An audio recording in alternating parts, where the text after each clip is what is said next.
You're listening to AM 1240 and 92.7 FM, plugged with Keon Rose, here on Nooga Radio and on our website, noogaradio.com. Thank you for listening, however it is that you've managed to do so, online, on the air, on our webcam. All of those options are available to you. I've got some updates here for you. I've got a wonderful update about the Mocs and their search for an athletic director, which continues. It's one of those processes that can take a very long time. And for me, having gone through this already, right, the Vols searched for an athletic director, and that process took about, what, three months or so? It took a little bit longer than a lot of us thought, and the Vols eventually settled on John Curry after, you know, the names and the likes of Peyton Manning and Philip Fulmer, and from every angle of Tennessee history was considered. And so we're seeing this now at the Mocs. I find this to be a little bit more interesting because I think a school like Tennessee has the size and the brand recognition to go out there and more or less cherry pick whoever they want. I don't know that if you're UTC, you have that capability, in large part because you are in a smaller conference. You're in the Southern Conference, and you do have, I think, a certain level of I think, how do I put this? You've got a certain level of brand recognition that you're lacking, that you need to overcome if you are the Mocs. And so while you have that problem, you are still big enough. It's like it's the little big problem, right? You are small enough that trying to find the candidate that you want is going to be more difficult than a bigger school. But you are big enough that you need to find the right candidate. You cannot afford to hire an athletic director that is no good for you and is ultimately detrimental down the line. You do not have the ability to afford that kind of waste. And so, yeah, losing David Blackburn is obviously a big loss, in large part because he is the guy that made a name for himself while at UTC. He's a guy that was able to bring in a lot of championship level coaches and bring in a lot of coaches that have advanced UTC football and UTC basketball.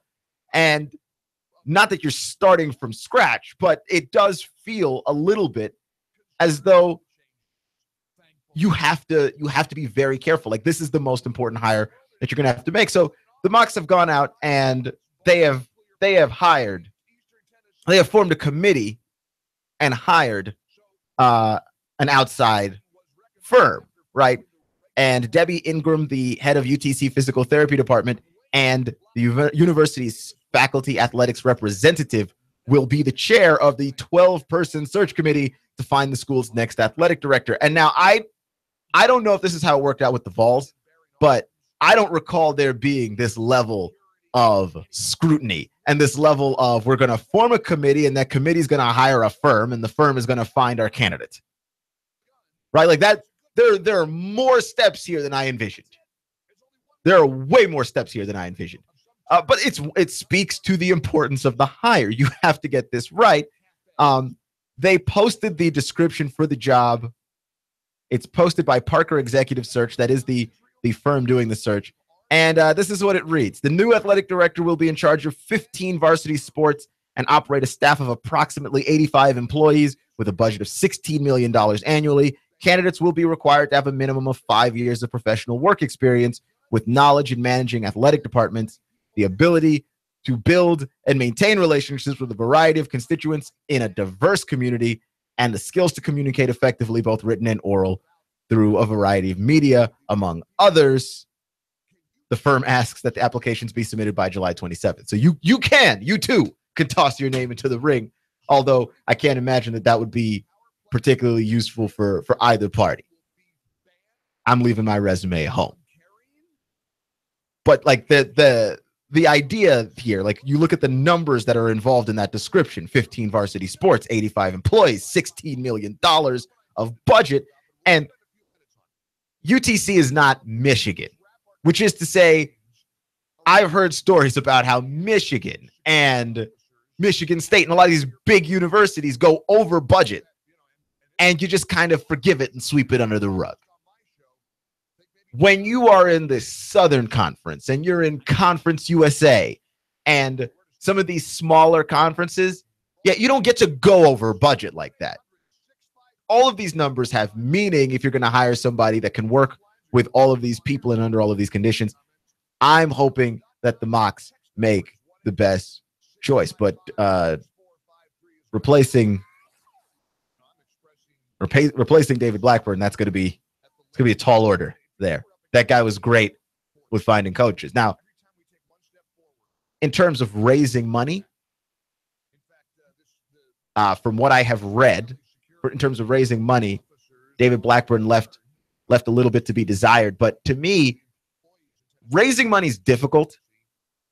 Like, if it were easy to do and anybody could do it,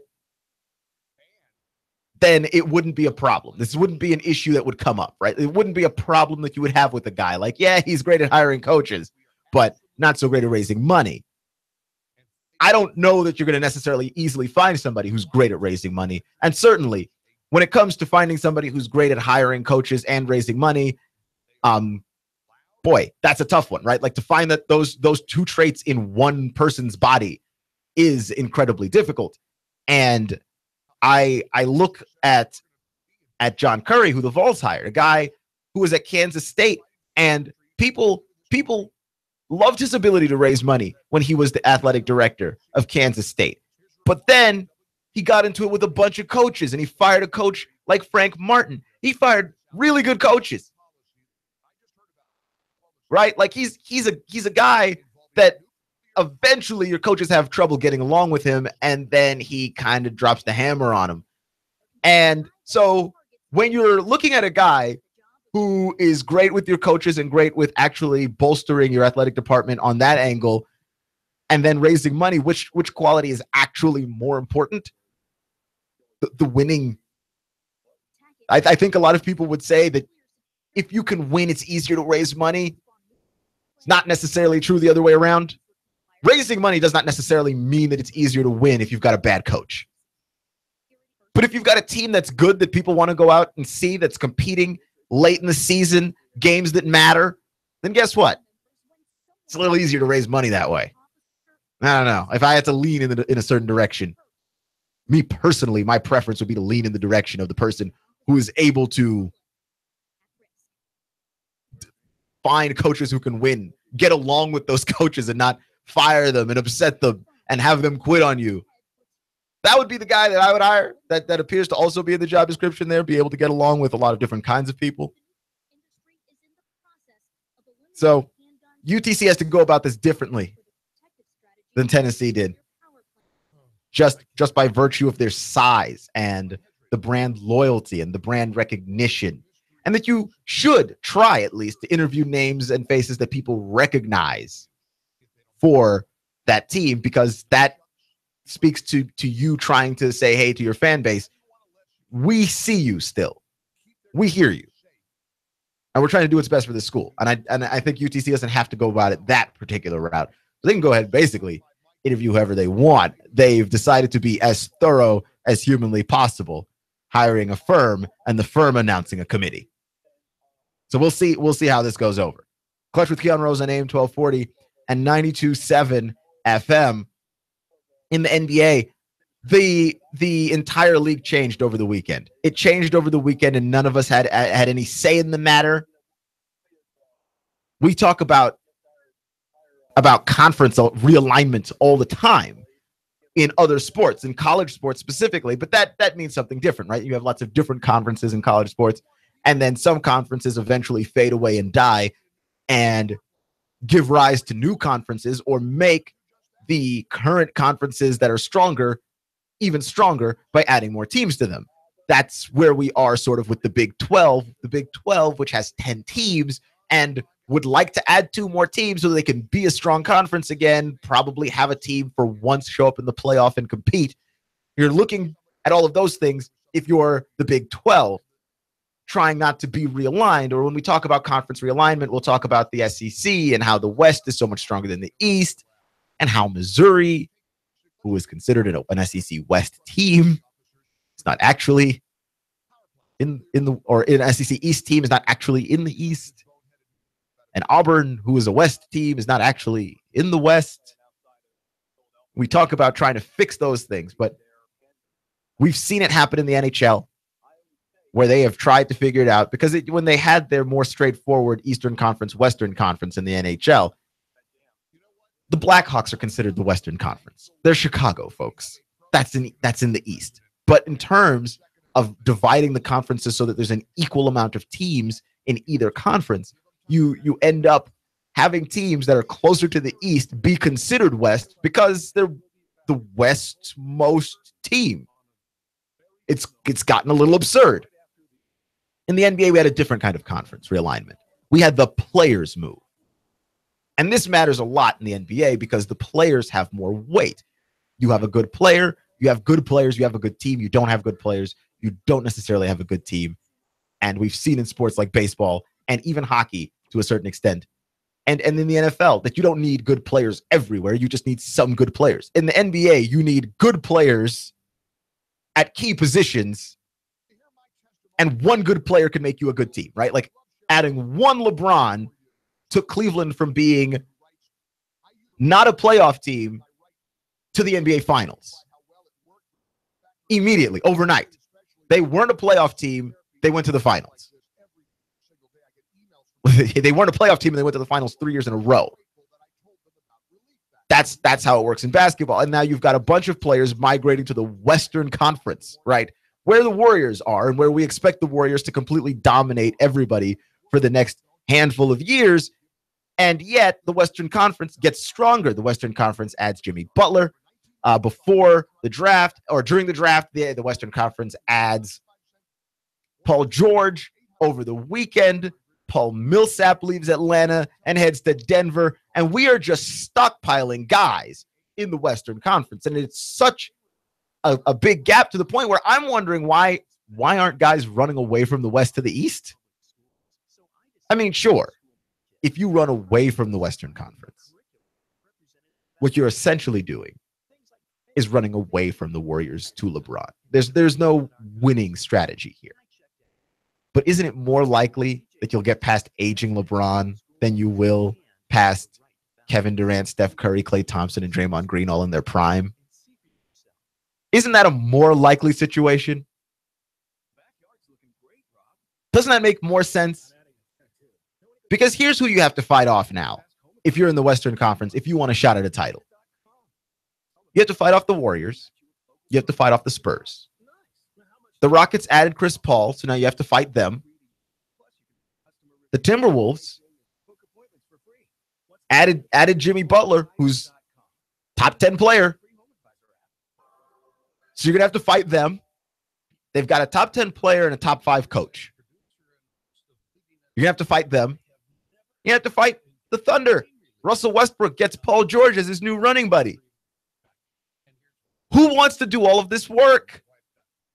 If you're in the Western Conference, like if you're Gordon Hayward, and Gordon Hayward is choosing between staying in Utah, going to Boston, or going to Miami. If I'm Gordon Hayward, it's between Boston and Miami to me. I'm leaving the Western Conference as fast as humanly possible.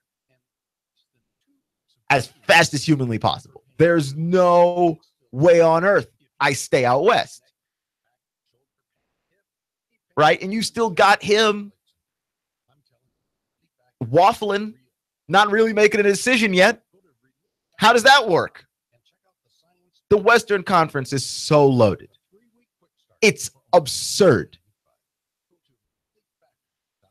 It is an amazingly stacked conference now. And to me, I'm actually worried about how the All-Star game is going to work. This is why I have been a proponent for the longest time of, you know what, top 16 teams get into the playoffs. I don't really care about what conference you're in because the top 8 teams from the Western Conference are not going to be great this year, right? Like all the good games are going to be Western Conference games that we're going to be watching during the regular season. And then when we get to the playoffs, we're going to have a lot of great Western Conference series. Like everybody was worried oh no, the Warriors are going to cruise through everybody. We're not going to get great series. You'll get them now. You'll get them now. So there's that. Because what we've got going on in the West or in the East, and I guess we'll have some great series in the Eastern Conference too, now that everybody's bad. If everybody's bad, then the games will at least be watchable. But why not go to the Eastern Conference and try and see if you can run through some inferior competition? Because you've got the Raptors, you've got the Wizards, you've got the Cavs, you've got the Celtics. Those are your quote-unquote contenders, and arguably only the Cavs, and if the Celtics add Gordon Hayward, would be legitimate contenders, right? The Raptors and the Wizards would at that point only be pretending. And then everybody else would be worthless. You've got the Miami could probably make the playoffs, even though who knows? Atlanta, can they still make the playoffs? They might be able to. They're no good anymore, but they might be able to. Indiana can't make the playoffs. They're no good anymore, but they might be able to. There's a bunch of teams now that especially if you're a young team and you want to raise up the confidence of your young guys and get them some of this playoff experience, which in my opinion is basically worth 2 times as much as regular season experience. If you make it to the playoffs and you get to experience that level of pressure and experience how your fans go even crazier for a playoff game, that does things to a player when he comes back the next regular season, right? Like I've seen it over and over and over again. Like Anthony Davis and the Pelicans, they finally make it to the playoffs, and then Anthony Davis comes back and he's on a different level entirely, albeit he's more injured all the time, so it didn't really make a net gain necessarily. But he came back a different player. He extended his range. He became a different guy. That first taste of being in the playoffs. I like a team like the Philadelphia 76ers should absolutely try and make the playoffs right now. If you can keep all of those guys healthy, there's no reason to believe that they're not an 8 or a 7 seed, right? If you could get a good season out of Markelle Fultz, you can get Joel Embiid to play like 60 games. Rest him when you need to, but get him to play like 60 games. Ben Simmons will give you some good games if he can play an entire season. If Dario Saric can play an entire season. That is a 7th seeded playoff team. And that'll be fun and exciting to watch. Like the Eastern Conference is now so wide open that you will see combinations of teams that you have never seen before really begin to dominate. But at the same time, it is somewhat disappointing to see everybody run west. Now, if you wanted the Warriors to have a challenge, if you wanted the Warriors to prove that they were one of the great teams of all time, this is it, because everyone complained that the Warriors went to an NBA Finals. They won 72 games. They added Kevin Durant, got better. The next year they return. They win the NBA Finals with Kevin Durant, and then their entire conference gets demonstratively more difficult, right? Like it just gets crazy more difficult with the level of talent being added. Paul George is a top 10 player in the league. He's over there now. Chris Paul could have left, didn't. He's still there. Jimmy Butler, top 10 player. He's over there now. Right? Paul Millsap is a solid player. He's in the Western Conference now. There is a shift. And look, you might have to abolish the conferences because the East is so much weaker than the West. And I don't know why. Because people smarter out West? I can't imagine that, in large part because a lot of these teams have GMs and guys running the team that move all over the country. And I guess the seat of American industrialism is now the West, because we've got Silicon Valley, where a lot of our technology is made out West. So I guess that does follow, but I just don't understand how the disparity got to be this wide, unless you're just saying that the West is so much more progressive than the East that we're using analytics out West and we're not using it in the East, which I find ridiculous because that's not true when you look at the way that a team like the Raptors are being constructed. That's a team that's being constructed using a lot of analytics and numbers. And the 76ers are a team that have been constructed using a lot of analytics and numbers. There's no reason to believe that this should be this lopsided. And I think we might end up seeing a shift back the other way in the coming years if these teams in the East are so bad that they are getting draft picks and drafting future stars. When those guys blossom and develop, whenever that is, we will actually see this work out. But I have no idea why it's gotten this lopsided, but over the weekend, one weekend, and the Western Conference, which was already stronger than the East, is now 3 times as strong. Clutch with Keon Rose on AM 1240 and 92.7 FM.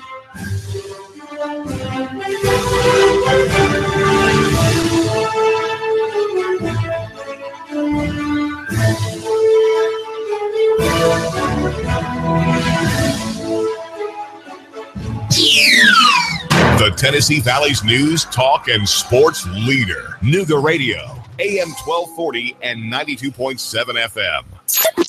3, 2, 1. Chattanooga Radio, AM 1240 and 92.7 FM's news now. Chattanooga cops say a man was found shot to death lying in a pool of his own blood at the Hamilton Inn on Rossville Boulevard. They say he was D'Amico Lawrence, who's 27, a validated gang member.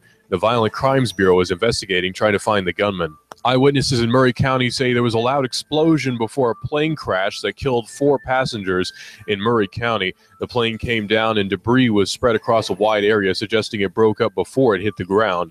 The FAA investigating. It was a small twin-engine plane. Everyone on board was killed. At first, they thought it was a grass fire, but then it turned out to be hot trash. Several garbage trucks from the city were on fire at the Public Works facility. Firefighters rushed to the scene to put the fire out. Damage is estimated to be about $90,000.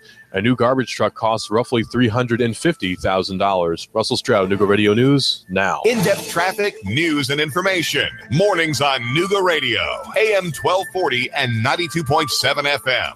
Staying warm and humid out there through your nighttime. A shower or storm may push back in through the overnight. Lows near 70. For your Independence Day, a few widely scattered showers and storms will push back in from the west. Highs into the mid and upper 80s. A little hotter on Wednesday with highs near 90.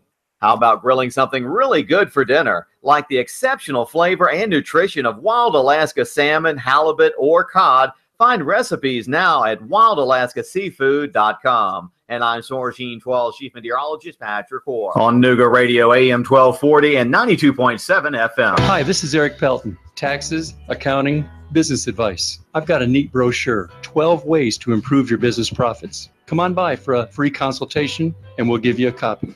E.J. Pelton Company, 332-3339.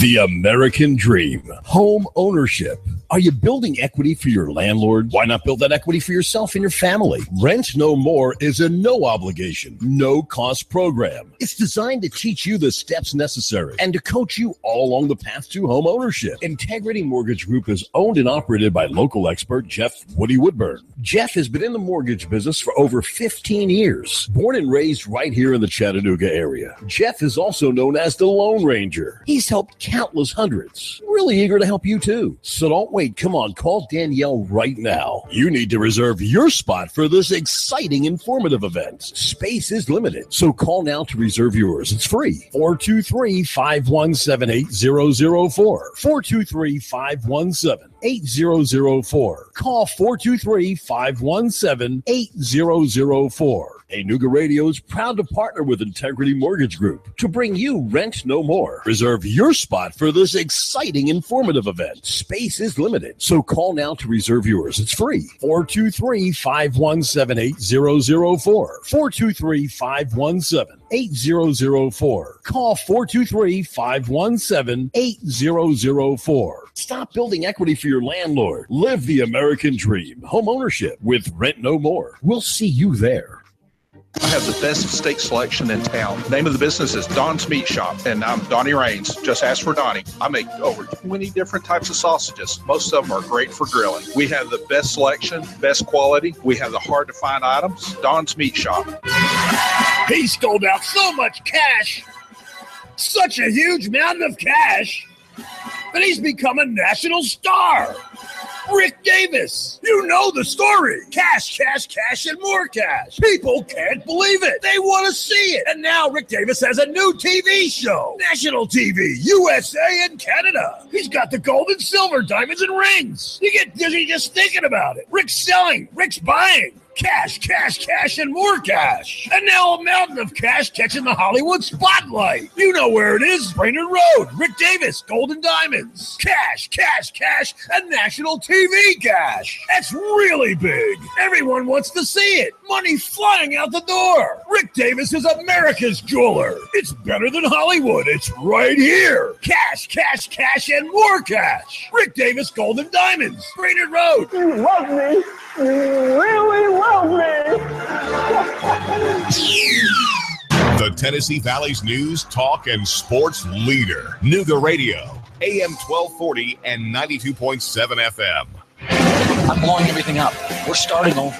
I'm doing a new show. I want guys who push it to the middle of the table and go over the top. Take a risk, fail miserably. I'm right, and I'm not wrong, and I'll never back down. Conflict works. Allow it. It's The Herd with Colin Cowherd. Right here and everywhere. Noon Eastern. The Tennessee Valley's news, talk, and sports leader. Nooga Radio, AM 1240 and 92.7 FM.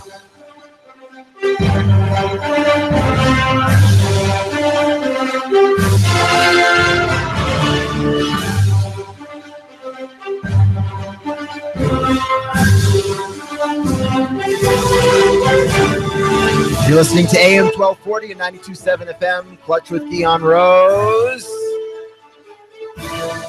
Over the weekend, or just before the weekend started, rather, John Calipari was approached by the New York Knicks to take over the president of basketball operations job, which is now open as they have fired Phil Jackson, who was driving their team into the dirt.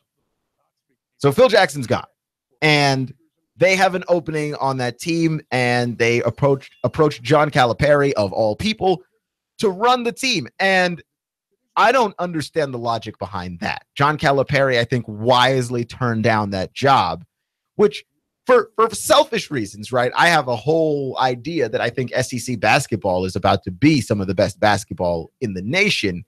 And John Calipari continuing his success at Kentucky does play into that plan. So I do selfishly want John Calipari to stay at Kentucky. But even if I didn't want John Calipari at Kentucky, it still is odd that the Knicks approached him not for a coaching job, but to run the organization from a basketball perspective. And look, it would be weird if they asked him for a coaching job too. They already have Jeff Hornacek as a coach. I think Jeff Hornacek is a really good coach. I remember a few years back, the Phoenix Suns, nobody expected that team to win more than 20 games. He coached them to 50 games in a playoff spot. Or I believe actually they just missed the playoffs. But they were an overachieving team for sure. And Jeff Hornacek had a really bad year last year, in large part because Phil was trying to force him to coach the triangle. He came out and said recently that we're going to start running stuff that makes sense, which is good. You should never have to say that, but that's how bad Phil Jackson was for this team. How on earth did anybody get the idea that John Calipari would be better? John Calipari's never done that job before. He's never done that job before.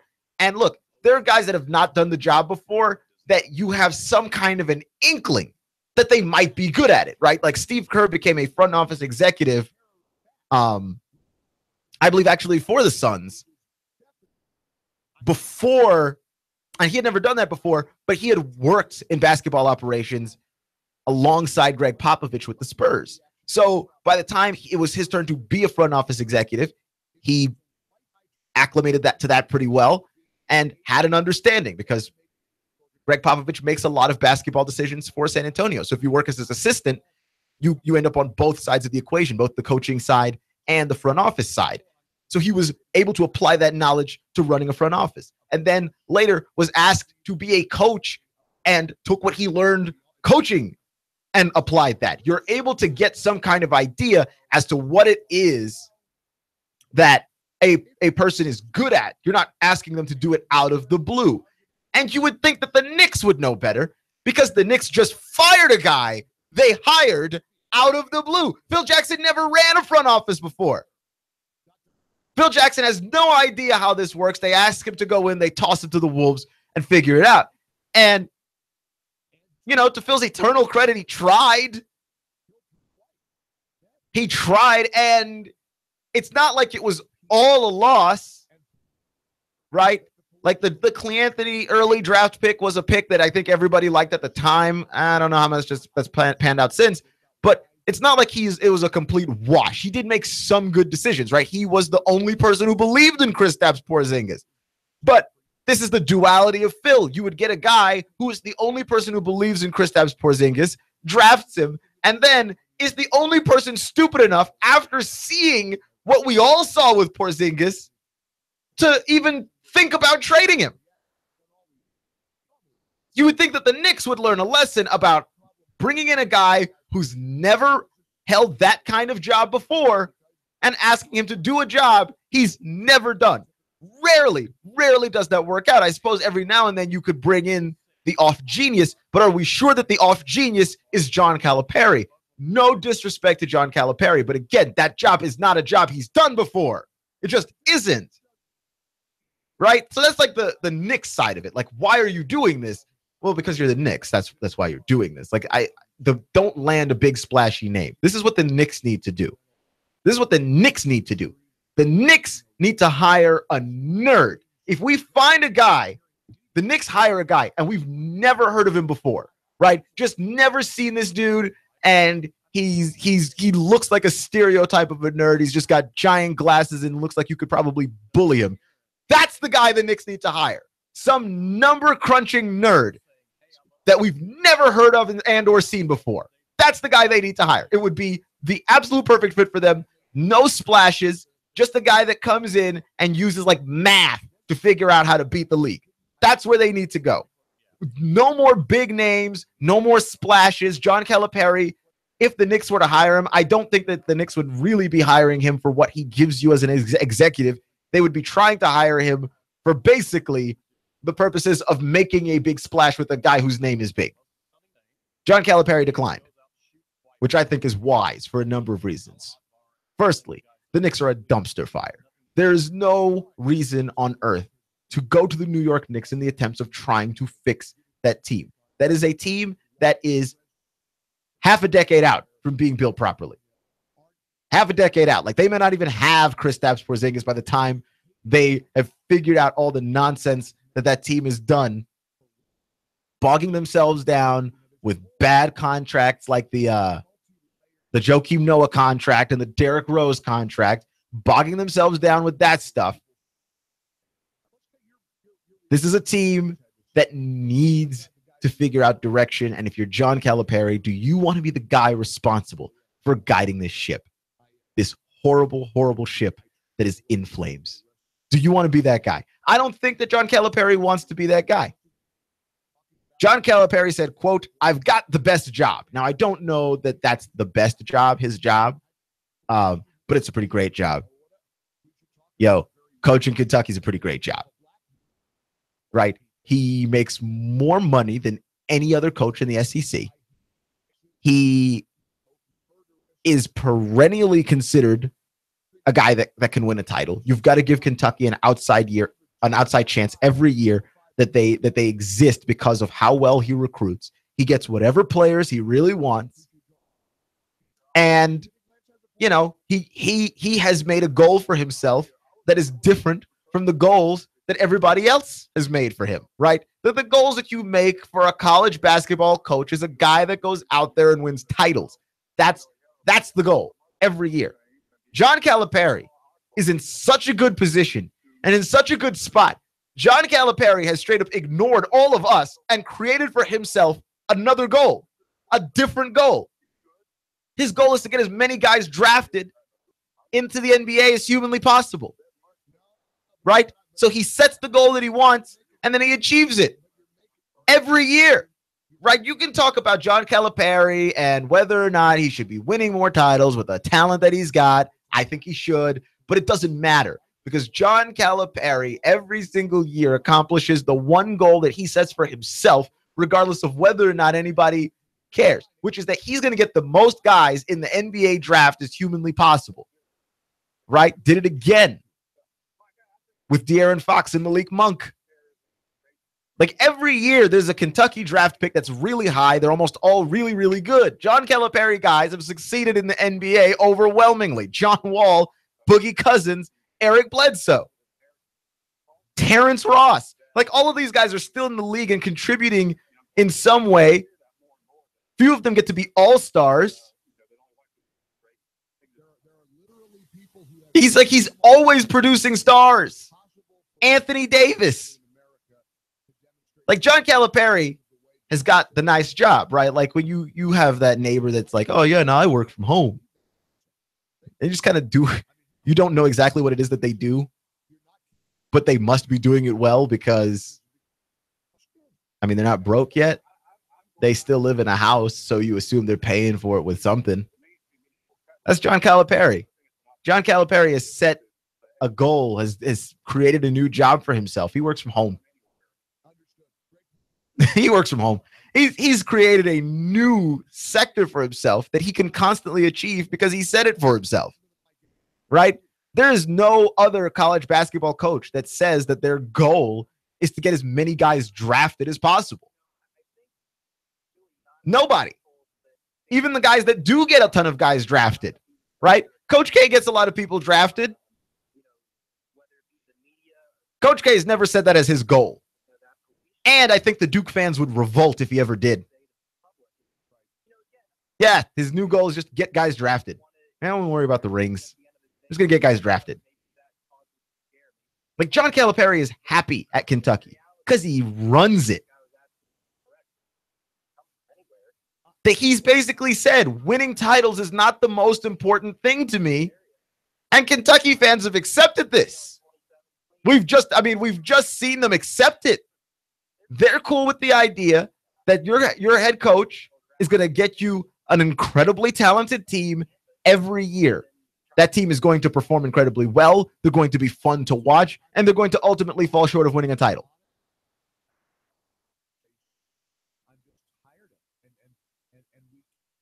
But he's going to get you guys in the draft. Like you're going to know every year that you show up, you're going to be watching a bunch of NBA guys.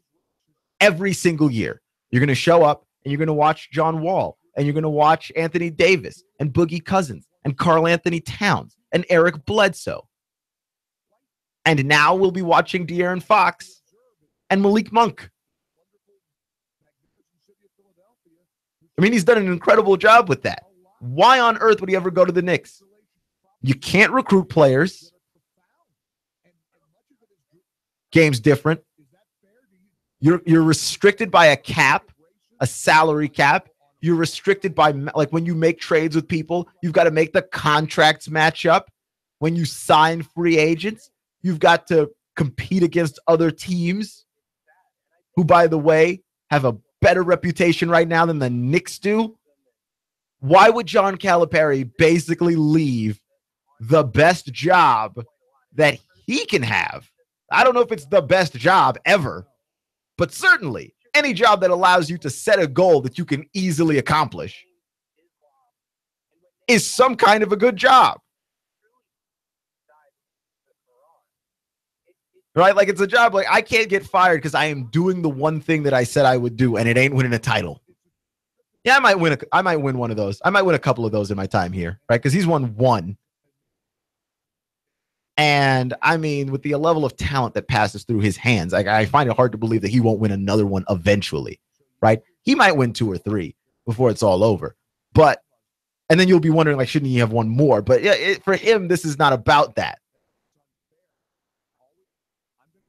And it is odd.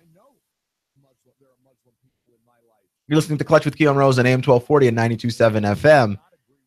So, Major League Baseball released the rosters for the All-Star game, the reserves, the pitchers, the starters.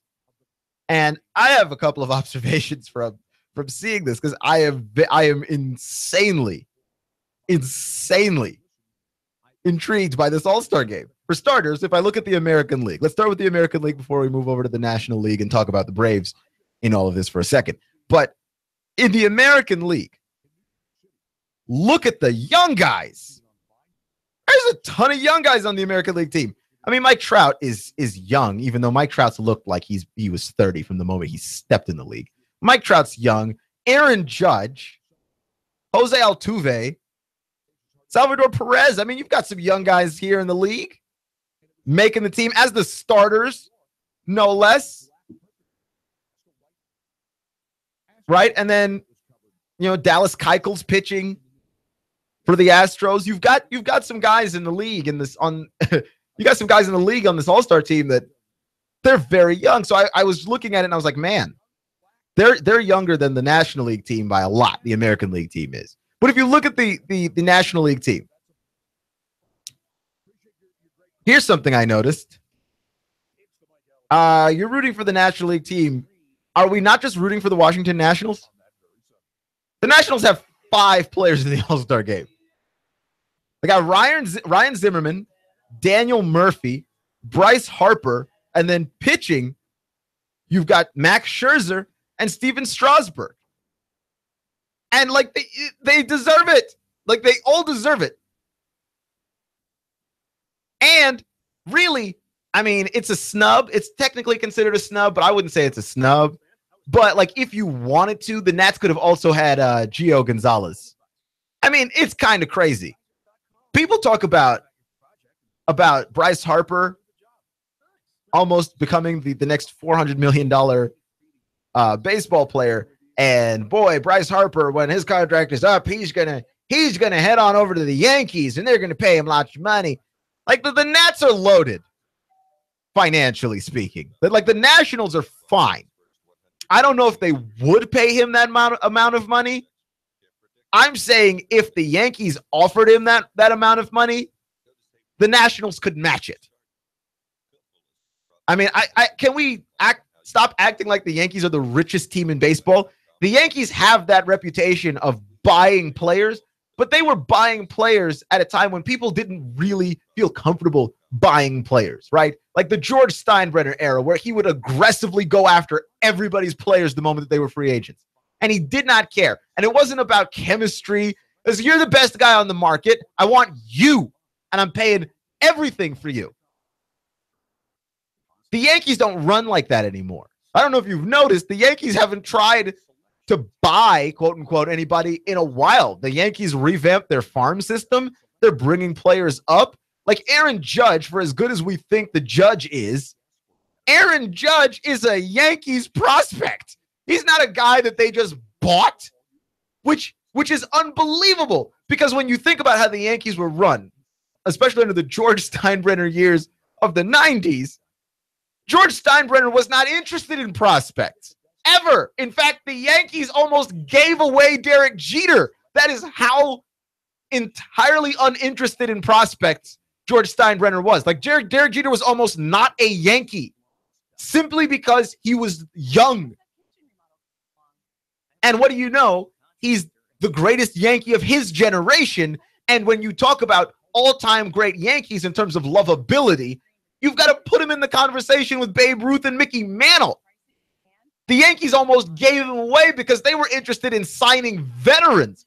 George Steinbrenner was not interested in prospects. These new Yankees, these Yankees of the 2010s, these Yankees, they use their farm system. They use scouts. They bring guys up. They're not just interested in poaching your guys. Like this idea that Bryce Harper's going to suddenly find himself a New York Yankee. It could happen. They're still richer than everybody, but they're not that much richer than everybody. They're not that much richer than everybody, and that's not how they run this team anymore. And the Nationals are really rich. I don't know if you've noticed, but they're the ones who decided to roll out the red carpet and pay Max Scherzer more money than anybody was willing to offer. And it was crazy at the time, but we all knew, this is a good signing. Like the Nationals, when it's time to pay Bryce Harper, depending on, I think, how good the rest of the team is and whether or not they feel like they can win without him, we'll pay him. It's not going to be a problem.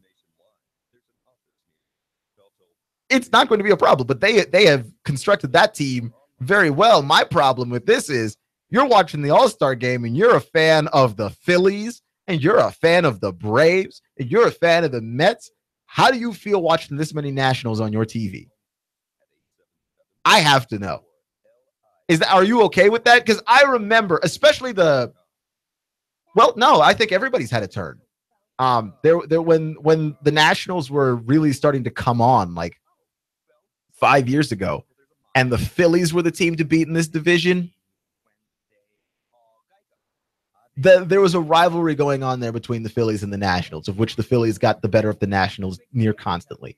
And then after the Phillies died, and they died a horrible, brutal death in which Ryan Howard was no longer useful, but they had to keep paying him and everything. And they had to move Doc Holliday, and I don't even know where they moved him to, but this is a guy that was a Cy Young winner, and then we just kind of moved him off like he was like some kind of cheap riffraff.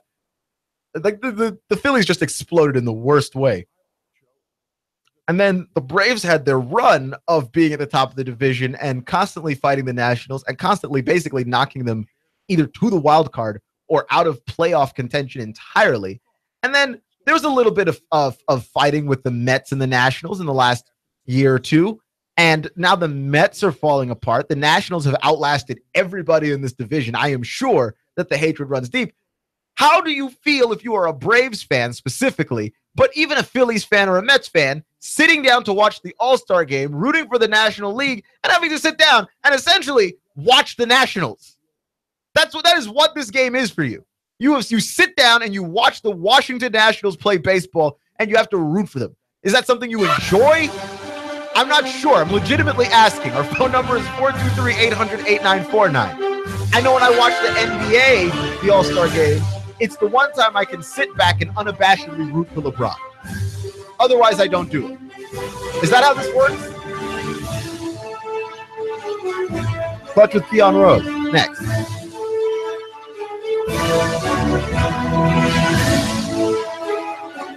Nooga Radio, AM 1240, 92.7 FM. Competent, kind, caring, knowledgeable, experienced, great listener, great negotiator, in touch, accessible. If these are the characteristics you want and need in a realtor, you want and need Thomas DeMoss of Keller Williams Realty. Thomas is a very gifted realtor who puts the client's needs first. Whether you're buying or selling a home, Thomas is the realtor of choice. Thomas will help and guide you through each step of this very important process. For many of us, the purchase of a home is one of our largest investments and most important family and financial decision. Let Thomas use his 10 years of experience in the Chattanooga real estate market to give you the advantage you need when buying or selling a home. Buying a house? Thomas can help you navigate the emotional and somewhat anxious process of buying a home. For those of you who want to sell a house, Thomas uses his marketing and negotiating experience to help you sell your home for top dollar. Thomas is a local resident raising his family here in Hamilton County. He knows the area very well. For many agents, real estate is a job. With Thomas DeMoss, it's a passion and what he loves to do. Call Thomas today for a no-obligation consultation. He makes the process as simple as possible. Call 423-364-0028 and visit his website, northriverpropertygroup.com.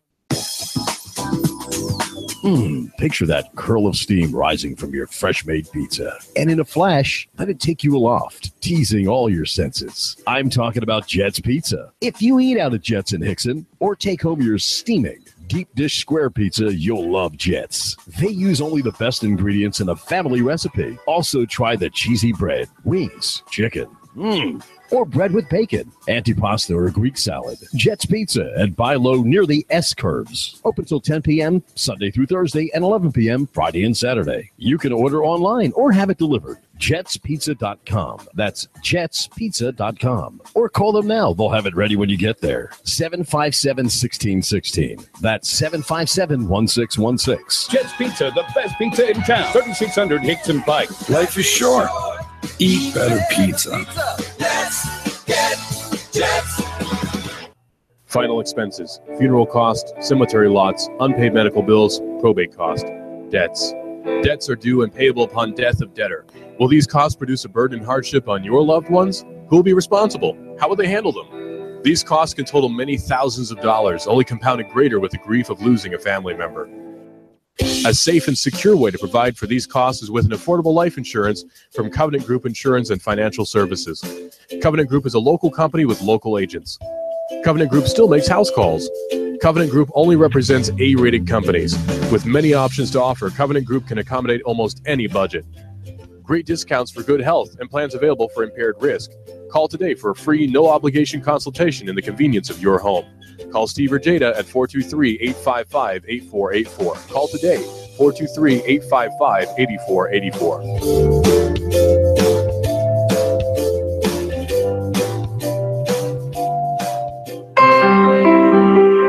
Are you looking for a gospel-oriented, covenantal, family-friendly Reformed church? Dayton Reformed Presbyterian Church is a body of Christ-centered believers gathering for worship on the Lord's Day from around southeastern Tennessee. Our congregation is reformational in its outlook. It has a traditional worship service regulated by the Word of God. Prayer, singing the Psalms, reading God's holy Word, teaching, preaching the Bible, the administration of the sacrament. Dayton Reformed Pres, committed to the authority of the Bible as the inerrant, infallible Word of God. As Westminster Confession of Faith directs every Christian, we aim to glorify God and enjoy Him forever. As a Reformed church, our purpose is teaching and preaching the gospel, making and training disciples of Jesus Christ, taking dominion for our Lord's sake by applying God's holy and perfect law to every area of life. We would be honored to have you join us for worship. Dayton Reformed Presbyterian, this Sunday morning at 11 at Dayton Community Chapel, 184 Mulberry Avenue, Dayton. Click DaytonRPC.org. Click DaytonRPC.org. 184 Mulberry Avenue, Dayton. Nooga Radio, AM 1240 and 92.7 FM knows your opinion is important. So call 800-8949. Agree or disagree? Call 423-800-8949. 800-8949. Nooga Radio, AM 1240, 92.7 FM, and 95.3 HD4. News, talk, sports. Nooga Radio. It is Eric Jones hard into the outside wall, and they are still 3 and 4 wide. It looks like we're racing at Talladega. Caution flag is out. It looked like Denny Hamlin was trying to get by Ricky Stenhouse. Got into the back of Ricky at the line. Man, that's a close one. Matt Kenseth wins stage 1. Green checkered flag is out, and Brad Keselowski has won stage 2. Dale Earnhardt Jr. into the wall. That will bring out the caution. Caution waving once again. And again, it's Dale Earnhardt Jr. involved. Oh, trouble. Ty Dillon has gotten turned to the inside of the racetrack, and Clint Boyer has just nailed him. Matt Kenseth falling back, the field storming by. Something wrong. Now we see sparks from Kenseth's Toyota. Larson chops him off. Coming off turn number 2. Goes to tail. Now it's Logano to the high side in 3. Joey Logano, a winner here at the Richmond International Raceway, here at Live on Chattanooga's official NASCAR radio station. Nooga Radio, AM 1240, 92.7 FM. The voice of NASCAR.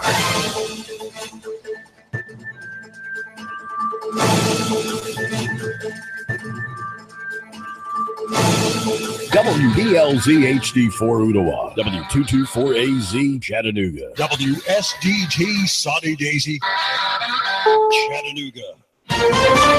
New Jersey trying to balance the bottom line with holiday beach time. You're never going to make up for the loss of a 4th of July extended weekend. Several hurt today on the edge of Boston's Logan Airport as a cab driver apparently lost control of his cab. This is the CBS World News Roundup Late Edition. I'm Dave Barrett. Want beach time or a trip to a state park in New Jersey? Not happening for some. Things shut down after lawmakers could not come up with a budget that Governor Chris Christie would sign. It's a holiday weekend. What about all the kids that had birthday parties and paid to rent to have a barbecue here? It's not fair. WCBS TV's Hazel Sanchez says over this holiday, Michael Colombo was expecting big business at his store Right Coast Surf Shop in Seaside Park, New Jersey. Instead, he says the government shutdown caused by the budget stalemate is killing his customer flow. They hurt us very badly, very, very badly. And now we're going to have to pay winter bills, but we're going to be missing a very large chunk of revenue. In Maine, a partial shutdown there, though lawmakers are supposed to vote on a budget tonight. A Boston taxi driver may have confused the brake with the gas pedal. At Logan Airport, he went into a taxi line, then crashed into some drivers on an afternoon break. 10 people hurt, 1 in serious condition. Major Frank McGinn is with the Massachusetts State Police. He says it was a 56-year-old driver who lost control. The cab driver is being cooperative with us. It's been cooperative since the beginning of this investigation. Does not appear at this time to be any indication of a intentional act, but more just a tragic accident. An amendment to this Florida law ruled unconstitutional. In Miami, a circuit court judge says changes to the stand your ground gun law should have been made by the state Supreme Court, not the legislature. Senior legal analyst Andrew Cohen. It's very important to say that this ruling does not eliminate the defense, the stand your ground defense. It just returns the state law to where it was before. The new wrinkle was added, and that means the defendant, again, has to prove the element of the defense that he or she is asserting. This was key in 2012 when unarmed teen Trayvon Martin was killed by George Zimmerman, a neighborhood watch volunteer who said he was acting in self-defense. In Chicago, a suspect in the kidnapping of a student in custody. 28-year-old Brent Christensen was ordered held without bond, accused of abducting 26-year-old Chinese graduate student Yingying Zhang last month. A group gathered in silent protest outside the courthouse. Christensen's attorney asked the public not to jump to conclusions. I encourage everyone to be patient, to keep an open mind, wait till the evidence comes in. Surveillance video allegedly shows the moment Christensen pulled over to talk to Zhang. A minute later, she got in the car and they drove away. Don Champion, CBS News. Wall Street, the Dow gained 129, set a new record. Now this. With Quicken Loans, the outdated and complicated mortgage process is a thing of the past. Our simple process helps you understand all the details so you can be confident that you're getting the right mortgage. Take your mortgage to the next level and call 800-QUICKEN or go completely online with Rocket Mortgage by Quicken Loans. No matter how you prefer to work with us, we've got what you need to get you through the mortgage process with ease. For 7 years in a row now, J.D. Power has ranked Quicken Loans highest in the nation in customer satisfaction for primary mortgage origination. And for the third year in a row, they also ranked us highest in the nation for mortgage servicing. Whether you're looking to purchase or refinance, now is the time. The rate today on a 30-year fixed-rate mortgage is 3.875%, APR 4.23%. Call 800-QUICKEN or get started online at rocketmortgage.com. Apply simply, understand fully, mortgage confidently. For J.D. Power award information, visit jdpower.com. Call for cost information and conditions. Equal housing lender. Licensed in all 50 states. NMLSConsumerAccess.org, number 3030. In southern Germany, a helicopter landed on a highway after a tour bus full of senior citizens rear-ended a truck and burst into flames. 18 people are dead, about 30 others are hurt. Stateside, Facebook with a legal victory. A nationwide lawsuit against the social media giant claiming privacy violations has been dismissed. The lawsuit claimed that Facebook was tracking some of the users' internet activity even after they logged out. However, a U.S. District Court judge here in California ruled that the users failed to show that they had a reasonable expectation of privacy. The judge also ruled that they failed to show any realistic economic loss or harm.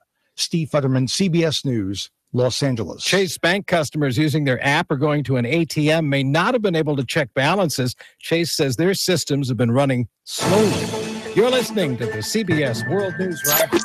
3, 2, 1. Chattanooga Radio, AM 1240 and 92.7 FM's news now.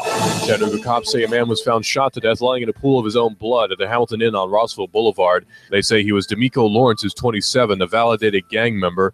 The Violent Crimes Bureau is investigating, trying to find the gunman. Eyewitnesses in Murray County say there was a loud explosion before a plane crash that killed 4 passengers in Murray County. The plane came down and debris was spread across a wide area, suggesting it broke up before it hit the ground.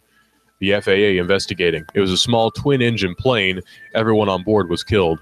At first, they thought it was a grass fire, but then it turned out to be hot trash. Several garbage trucks from the city were on fire at the Public Works facility. Firefighters rushed to the scene to put the fire out. Damage is estimated to be about $90,000. A new garbage truck costs roughly $350,000. Russell Stroud, Nooga Radio News, now. In-depth traffic, news, and information. Mornings on Nooga Radio, AM 1240 and 92.7 FM. Staying warm and humid out there through your nighttime. A shower or storm may push back in through the overnight. Lows near 70. For your Independence Day, a few widely scattered showers and storms will push back in from the west. Highs into the mid and upper 80s. A little hotter on Wednesday with highs near 90. How about grilling something really good for dinner, like the exceptional flavor and nutrition of wild Alaska salmon, halibut, or cod? Find recipes now at wildalaskaseafood.com. And I'm Source 12 Chief Meteorologist Patrick Orr on Nooga Radio AM 1240 and 92.7 FM. Nooga Radio, AM 1240 and 92.7 FM knows your opinion is important. So call 800-8949. Agree or disagree. Call 423-800-8949. 800-8949. Nooga Radio, AM 1240, 92.7 FM, and 95.3 HD4. News, talk, sports. Nooga Radio.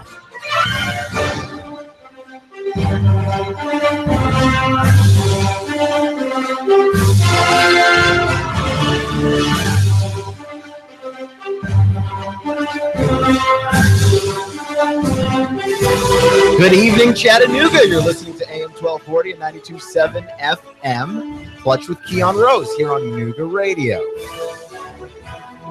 And I'm sure that the people who don't like Kevin Durant will continue to not like him in an endless sea of people who are just looking at this point for something to dislike. You'd have to be. Kevin Durant took a massive pay cut to stay with the Warriors. He has an annual salary of $25 million. He was eligible for the max of $34.5 million. Okay, so he took about $10.5 million less than he could have taken. He signed a 2-year deal worth anywhere between $51 and $53 million. And the NBA world lost its mind, as though the idea of a guy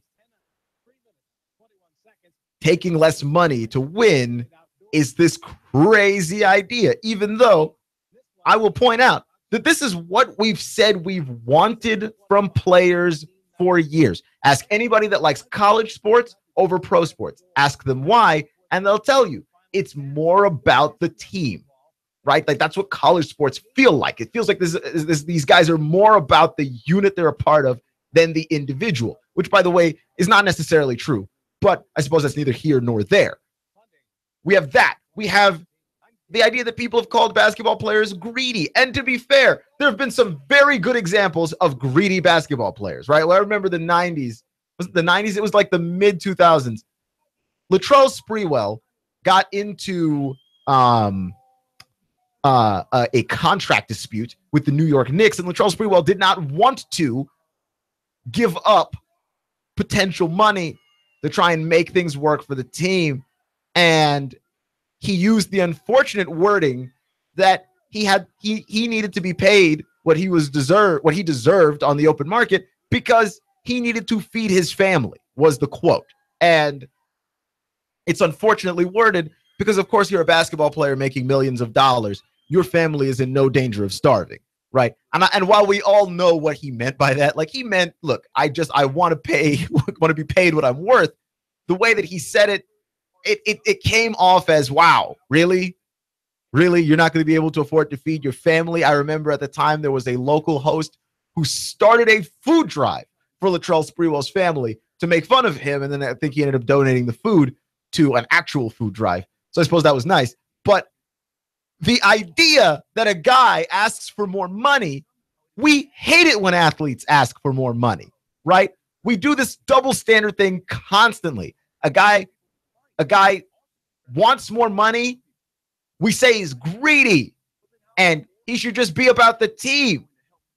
When the team cuts the guy for, to save money, oh, the front office, they're intelligent, they know what they're doing, they've designed it this way.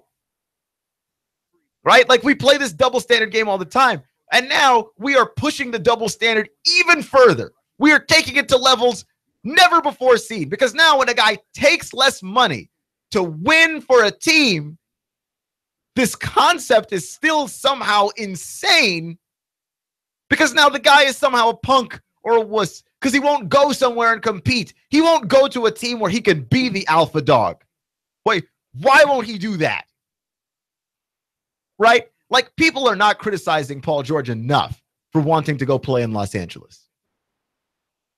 Because Paul George is wanting to play in Los Angeles where he can go be the guy. And for as much as we want guys to be about winning, you realize he's not winning in Los Angeles, right? Like, he's going to go to Los Angeles. He's going to win absolutely 0 titles there unless they get him significant help. Paul George cannot both go to Los Angeles and be the guy and win. Those are different things. Paul George can go to Los Angeles, but then they better get him some help if winning is what they want. And he can go to Los Angeles and he can be the guy, but then he ain't winning. He can't have both. Kevin Durant's like, yeah, I can't get paid the max and stay on a good basketball team. They signed Andre Iguodala over the weekend. He took way less. That bank account took a pay cut, took a haircut, just completely. $10.5 million short in 2 years is not a small amount of money, even for a guy like Kevin Durant.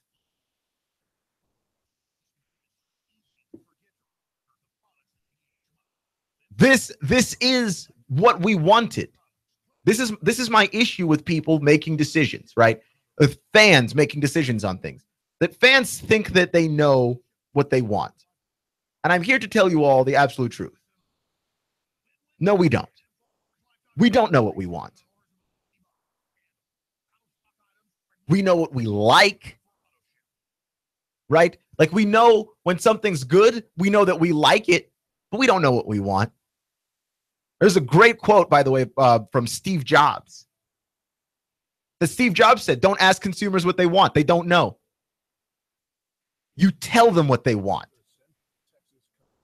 Why? Because if we, before the invention of the iPhone, thought about what we wanted, we would never have dreamed up the iPhone. But once the iPhone existed, we all unanimously agreed that we liked it because people camped out in front of those stores and bought iPhones back before there was an app store on the phone.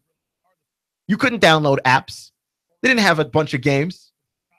The battery life didn't last that long. People still camped out in front of the store for the iPhone because once it got invented, people knew they liked it. And we don't know what we want until it's there. And conversely, we don't know what we don't like until it's finally in front of us. So we say, yeah, we want less selfish players. We want players that only care about winning and only care about the team. And then when we get it, then we change the rules on it so that it can fit a different idea of what we thought we wanted. We just keep moving the goalposts back. You can never reach the end. Well, when I said that I wanted a guy who could win, I wanted a guy who could win but stay with the same team for many, many years, trying endlessly but not necessarily making it. Because you realize, right, like Kevin Durant and Russell Westbrook could have played together the rest of their career and never made it to an NBA Finals. And you would not have thought of them on quite the same level that you do now. Like, you think of Kevin Durant as being on a higher level because he won a title. And you think of Russell Westbrook as being on a higher level because he went out and averaged a triple-double. Kevin Durant stays in Oklahoma City. That doesn't happen. They're actually better for the split. Right? And I'll put it to you this way. When you talk about greatest basketball players of all time, and everybody's got a different configuration of their list. Some people want Wilt up top and Kareem up top. Everybody's got Jordan up top, more or less. It's some combination of Jordan, LeBron, and Magic. I don't even care about telling you at this particular juncture who should be in what order. And then you've got Kareem, you've got Wilt. Everybody's got their own construction of their list. But I'll tell you this: how far down do most people go on their list before they get to John Stockton and Karl Malone? Two guys who spent their entire career in one city, played together, were great teammates, played some great basketball, went to an NBA Finals, never won a ring. Wouldn't you think of John Stockton and Karl Malone as greater had they managed to win one? Well, yes, but why? It's not like they would have been greater players for having won a title. They're not lesser players because they didn't. Because you only acknowledge the ring. That's the way it's always been. Michael Jordan, we consider him to be the GOAT because of the rings. If Michael Jordan won 3 rings instead of 6, is he the GOAT? Because I promise you, Michael Jordan did things on a basketball court you've never seen. And you will never see again. Right? Like, they put Michael Jordan and his statue out in front before he retired the second time. But Michael Jordan only had 3 rings when they decided Michael Jordan was the greatest of all time. I don't know if you remember this. Please go through your memory banks and look this up again. Michael Jordan was already considered the greatest of all time before he won 6.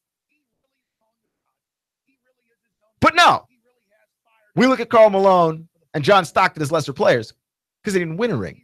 Kevin Durant did that. Like, if John Stockton decided to leave and go somewhere where there were more players he could play with, right? And he won a ring, I think that raises the stock of John Stockton.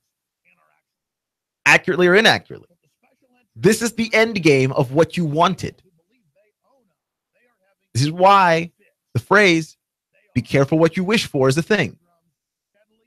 Because what you think you want comes with more caveats than what you originally asked for.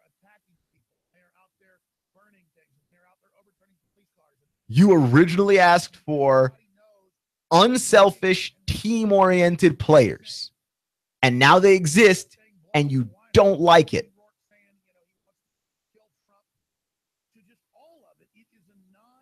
Unselfish, team-oriented players who just care about winning. Well, this is what this looks like, folks. This is what this is. And yeah, he took a 20% pay cut to stay on a team that wins so they could re-sign other guys, right? Because they paid Andre Iguodala a lot of money. And Andre Iguodala, look, he's a good basketball player, but he's not great, and he ain't no spring chicken. Andre Iguodala's getting old. But he's a key piece to the team. They need him. They need Livingston. This is where we're at. It ain't getting any better than this.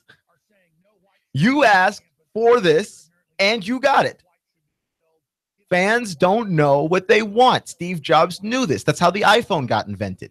Because Apple realized that people don't know what they want. They only know what they like. When they see it and they like it, they'll buy it. But don't ask them what they want because they can't tell you. Consumers not smart enough to figure it out. Fans aren't smart enough to figure it out. And I'm not calling out anybody. I'm a fan too. I root. This is what we wanted. This is what we got. Clutch with Keon Rose on AM 1240 and 92.7 FM.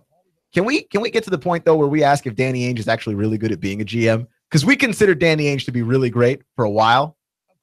And I don't think that Danny Ainge wants to expose himself. But by not exposing himself, he's exposing himself. Which is to say that by not choosing to do something, he is making a choice, which is true about your life, right? Like, if you have a choice between 2 jobs and they both have pros and cons and they're both really good jobs, right? Like, one job is close to home, but you've got to work a bunch of hours, right? Might not see your family as much. And the other job, you might see your family more, but you've got to move. And moving is just a pain in the neck. And then maybe your kids have to change schools. Which job do you choose? Well, either decision is, quite frankly, a pretty good decision based on what you want and what you most need out of your life. But if you don't choose either job, that's a choice too. You might lose both jobs. You know what I mean? You might lose both jobs if you don't choose one. And that's where Danny Ainge is, right? Like, Danny Ainge needs to act, needs to bring in some kind of talent, some kind of free agent ability to make the Celtics a better team. They were the #1 seed last year with, quite frankly, not that much talent. Nobody saw them as the number 1 seed last year. Isaiah Thomas, Jay Crowder, Kelly Olynyk. I mean, that's not a great team. I'm sorry. I mean, you give that team to anybody other than Brad Stevens. Do they make like the 6th seed in the East? If you give that team to anybody other than Brad Stevens. Isaiah Thomas is a good offensive player. He's a nightmare defensively, and nobody else is any good on that team. Not really. You got a bunch of one-sided guys.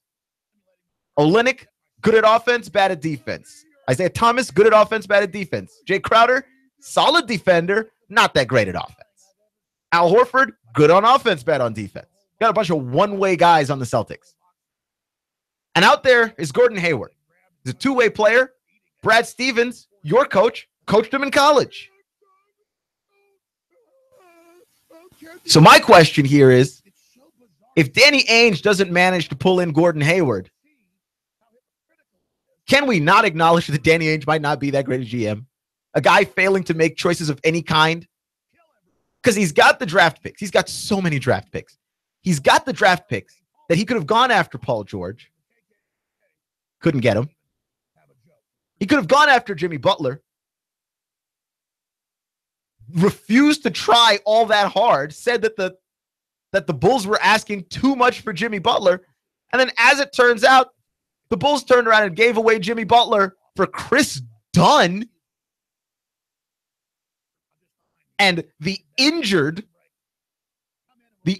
Zach LaVine and a draft pick. Like, it wasn't, this isn't serious. Like, this isn't special. The Timberwolves didn't give up anything. Like, we're sure Zach LaVine might be a decent NBA player, but the book's out on Zach LaVine. He doesn't fit into anything. And Chris Dunn was garbage. And then the draft pick, I mean, you've got a bunch of those. If you're Boston, you're telling me Boston couldn't have given up, like, I don't know, Jerebko and Crowder and a draft pick? Because that's about the same in terms of value. Injured Zach LaVine and Chris Dunn and a draft pick. If you're the Bulls, do you get any better if you add Crowder and Jerebko? Probably not. Like, Danny Ainge could have pulled the trigger on Jimmy Butler and simply did not want to. And Jimmy Butler is different than Paul George because Jimmy Butler's got a few more years left on his contract. So you're not trading picks away for a guy who's only going to show up for 1 year and then maybe try and leave anyway at the end. Jimmy Butler ain't going anywhere. He doesn't have a choice. Nope. Celtics didn't do it. Okay. Paul George. He's out on the market. Indy wants to move him. Kevin Pritchard wants to move him.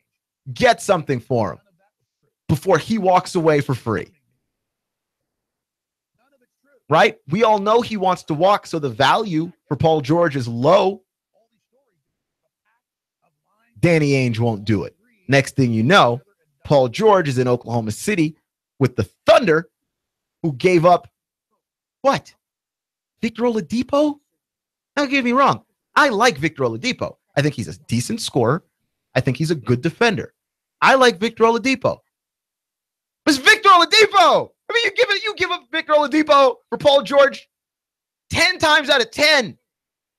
And again, when you consider that there are some decent, talented players on Boston and that Danny Ainge has 1 million draft picks, there's no reason this couldn't get done. The Danny Ainge is just wasting time in Boston, apparently, just hoarding draft picks. You've got to materialize this into something, right? Like, at some point, he's got to materialize this into something. But Danny Ainge has learned the thing that all great general managers have learned. Danny Ainge, by the way, I mean, I'm making fun of Danny Ainge right now, but I'm not calling Danny Ainge stupid. Danny Ainge is not stupid because Danny Ainge knows as long as I have these draft picks and as long as I don't have to materialize them into anything real, you can't say that I don't have a plan. Once I execute my plan, I can fail. But if I don't execute my plan, how can you tell me that it's going wrong? And that's where he is. We don't know what Danny Ainge is thinking. We have no idea what he's doing. We're mocking him for having all these picks. But if Danny Ainge turns around and gets anything out of those picks at any time in the future, they're going to call him a genius. They're going to call him a genius. The moment he cashes in those picks for something good, people are going to take back all the stuff that they said, right? Now, here's the thing. With every decision that he doesn't make, those picks start to have a real value in the minds of the media and in the minds of fans, which is, okay, he's saving these picks for something better than Jimmy Butler and better than Paul George, because that is what he didn't spend it on. If Danny Ainge does eventually cash in those picks, it'll have to be for some kind of star. It will have to be for some kind of star. Because in the minds of everybody, it was better than Butler. It's better than George. Look, the Boston Celtics better land Gordon Hayward. The fans of Boston are going to riot. Watch with Keon Rose on AM 1240 and 92.7 FM.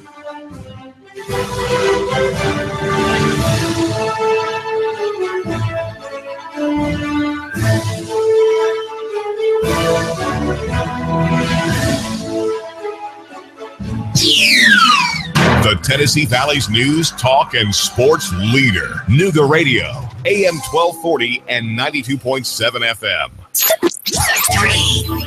2, 1. Chattanooga Radio, AM 1240 and 92.7 FM's news now.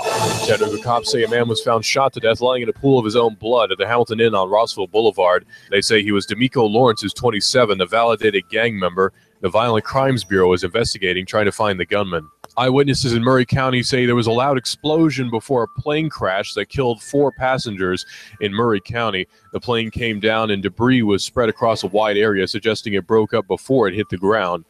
The FAA investigating. It was a small twin-engine plane. Everyone on board was killed. At first, they thought it was a grass fire, but then it turned out to be hot trash. Several garbage trucks from the city were on fire at the Public Works facility. Firefighters rushed to the scene to put the fire out. Damage is estimated to be about $90,000. A new garbage truck costs roughly $350,000. Russell Stroud, Nooga Radio News, now. In-depth traffic, news, and information. Mornings on Nooga Radio, AM 1240 and 92.7 FM. Staying warm and humid out there through your nighttime. A shower storm may push back in through the overnight, lows near 70. For your Independence Day, a few widely scattered showers and storms will push back in from the west, highs into the mid and upper 80s. A little hotter on Wednesday with highs near 90. How about grilling something really good for dinner, like the exceptional flavor and nutrition of wild Alaska salmon, halibut, or cod? Find recipes now at wildalaskaseafood.com. And I'm Sourcine 12 Chief Meteorologist Patrick Orr on Nooga Radio AM 1240 and 92.7 FM. Hi, this is Eric Pelton. Taxes, accounting, business advice. I've got a neat brochure, 12 ways to improve your business profits. Come on by for a free consultation and we'll give you a copy. E.J. Pelton Company, 332-3339. The American dream. Home ownership. Are you building equity for your landlord? Why not build that equity for yourself and your family? Rent No More is a no obligation, no cost program. It's designed to teach you the steps necessary and to coach you all along the path to home ownership. Integrity Mortgage Group is owned and operated by local expert Jeff Woody Woodburn. Jeff has been in the mortgage business for over 15 years. Born and raised right here in the Chattanooga area. Jeff is also known as the Lone Ranger. He's helped countless hundreds. Really eager to help you too. So don't wait. Come on, call Danielle right now. You need to reserve your spot for this exciting, informative event. Space is limited, so call now to reserve yours. It's free. 423-517-8004. 423-517-8004. Call 423-517-8004. A Nooga Radio is proud to partner with Integrity Mortgage Group to bring you Rent No More. Reserve your spot for this exciting, informative event. Space is limited, so call now to reserve yours. It's free. 423-517-8004. 423-517-8004. Call 423-517-8004. Stop building equity for your landlord. Live the American dream. Home ownership with Rent No More. We'll see you there. I have the best steak selection in town. Name of the business is Don's Meat Shop, and I'm Donnie Raines. Just ask for Donnie. I make over 20 different types of sausages. Most of them are great for grilling. We have the best selection, best quality. We have the hard-to-find items. Don's Meat Shop. He stole out so much cash, such a huge mountain of cash, that he's become a national star. Rick Davis. You know the story. Cash, cash, cash, and more cash. People can't believe it. They want to see it. And now Rick Davis has a new TV show. National TV, USA and Canada. He's got the gold and silver, diamonds and rings. You get dizzy just thinking about it. Rick's selling. Rick's buying. Cash, cash, cash, and more cash. And now a mountain of cash catching the Hollywood spotlight. You know where it is. Brainerd Road. Rick Davis, Gold and Diamonds. Cash, cash, cash, and national TV cash. That's really big. Everyone wants to see it. Money flying out the door. Rick Davis is America's jeweler. It's better than Hollywood. It's right here. Cash, cash, cash, and more cash. Rick Davis, Gold and Diamonds. Brainerd Road. You love me. You really love me. The Tennessee Valley's news, talk, and sports leader. Nooga Radio, AM 1240 and 92.7 FM. I'm blowing everything up. We're starting over. I'm doing a new show. I want guys who push it to the middle of the table and go over the top. Take a risk, fail miserably. I'm right, and I'm not wrong, and I'll never back down. Conflict works. Allow it. It's The Herd with Colin Cowherd. Right here and everywhere. Noon Eastern. The Tennessee Valley's news, talk, and sports leader. Nooga Radio, AM 1240 and 92.7 FM.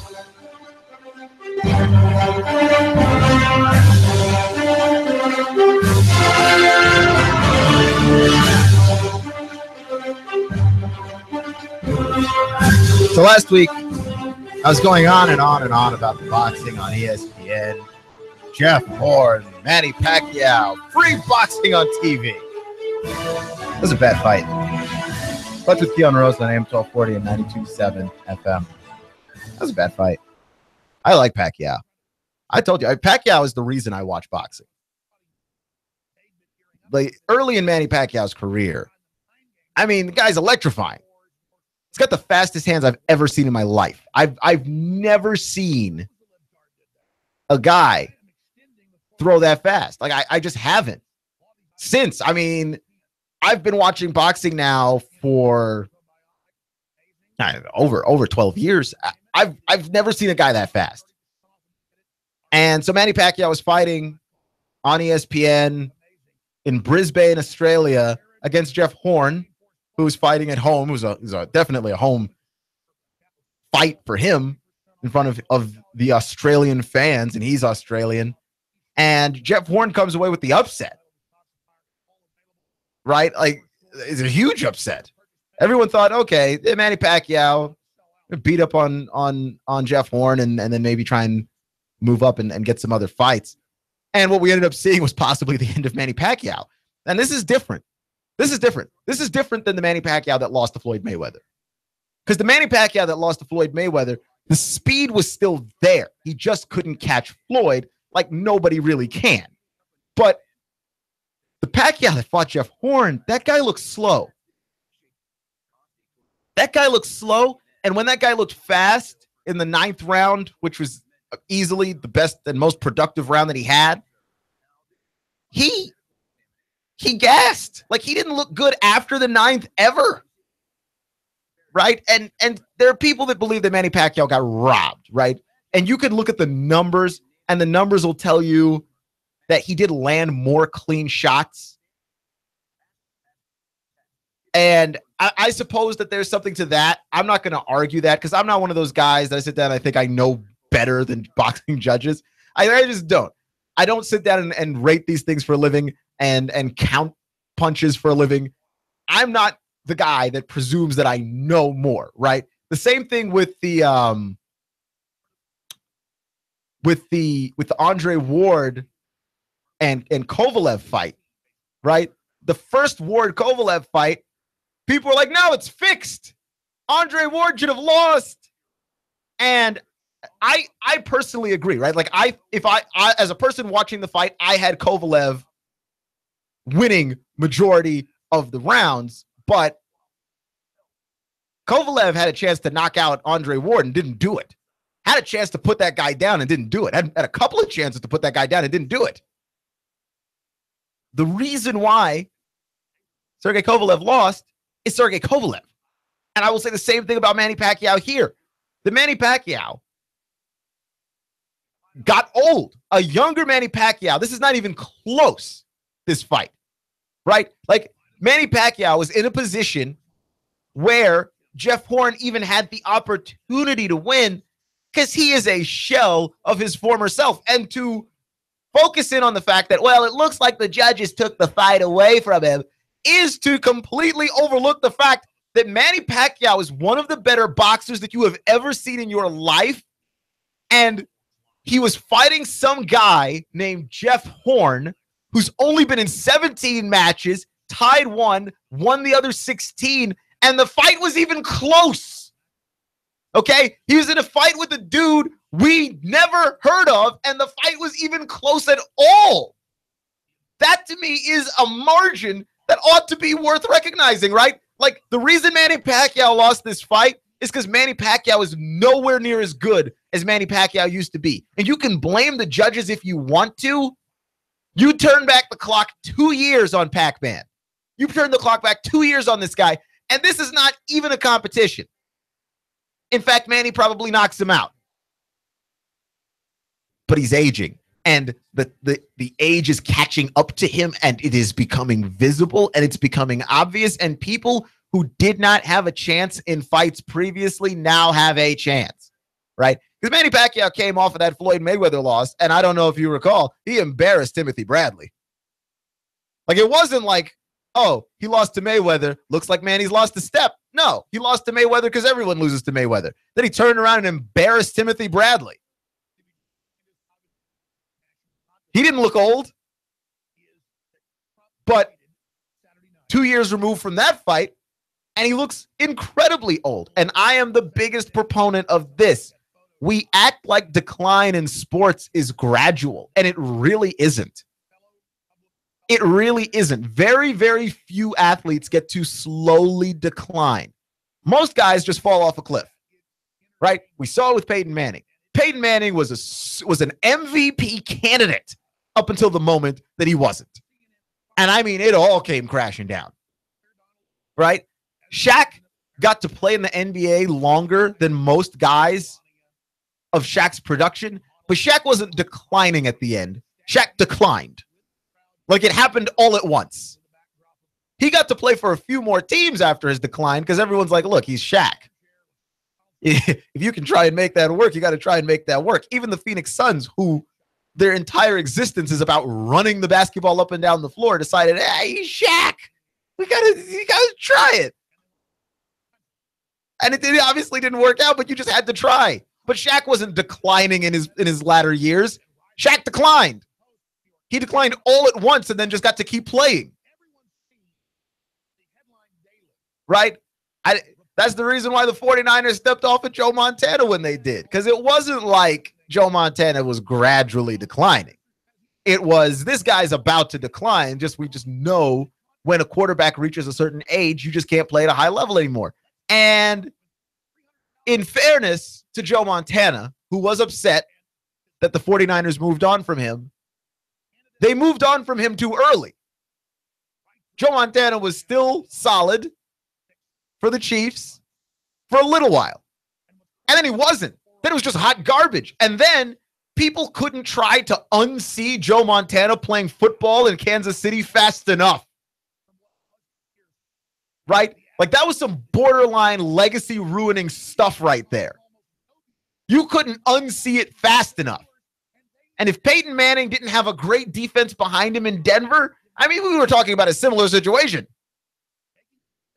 The Colts come on to Andrew Luck and just go, we gotta let Peyton Manning go. And they let Peyton Manning go early. Peyton still had some mileage on him.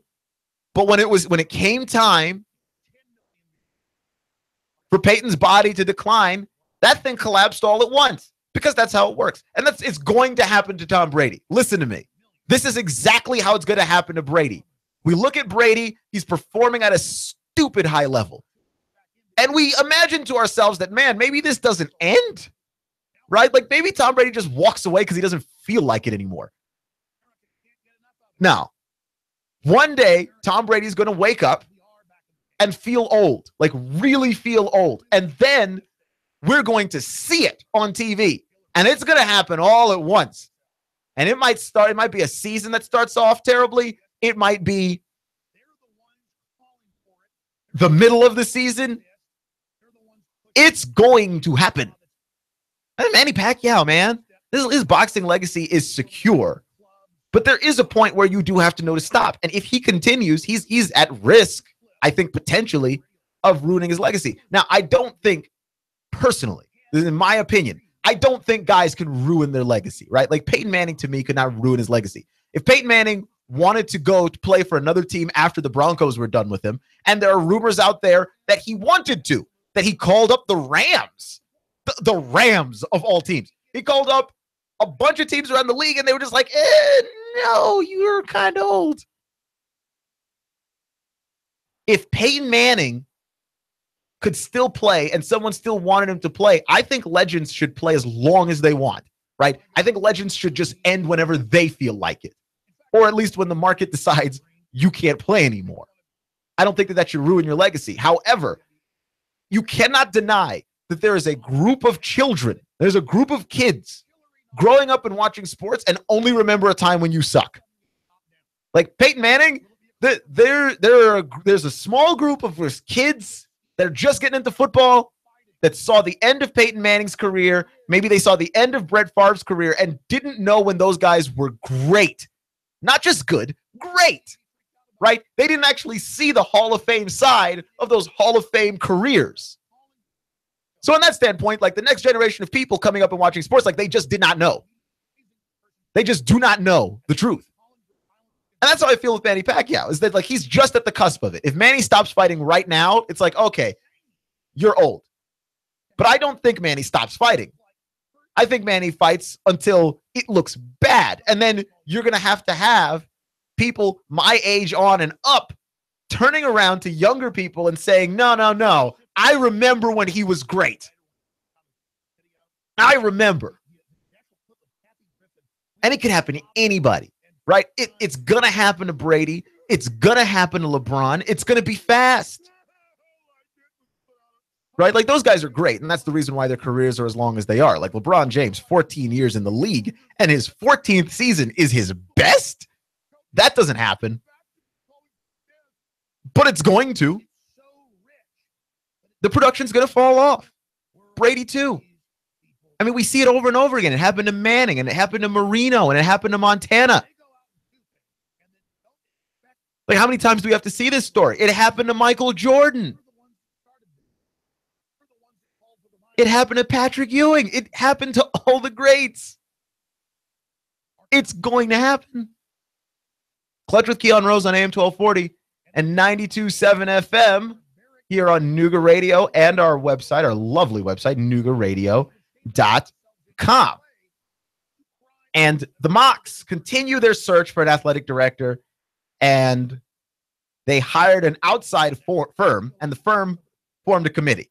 So that tells me that this is a serious search, because I've never heard of this happening before. And I have lived through a few schools that I follow changing athletic directors. I've been through this before, and I have never seen anybody take this seriously. But I think that UTC is at just the right crossroads to take this seriously, because they're a school that's picking up steam. They made the NCAA tournament 2 years ago, if you recall. They're a school that has become the class of the Southern Conference when it comes to basketball, when it comes to football, when it comes to softball, right? 15 varsity programs, and a lot of them are very competitive. Most of them are. Which, think about that. That does speak to the ability to hire good coaching, and then the consistency of those coaches. I'm particularly marvel at the basketball program because of how they've been able to survive multiple coaching changes. Like UTC became the school that you wanted to go to if you wanted to get your name out there. And we've had a couple of coaches pass through and try and use UTC as a stepping stone. What you're trying to get to now is the school that people step to, which means you got to make the NCAA tournament. You've got to get a win in the tournament, right? You've got to win the Southern Conference in football multiple years.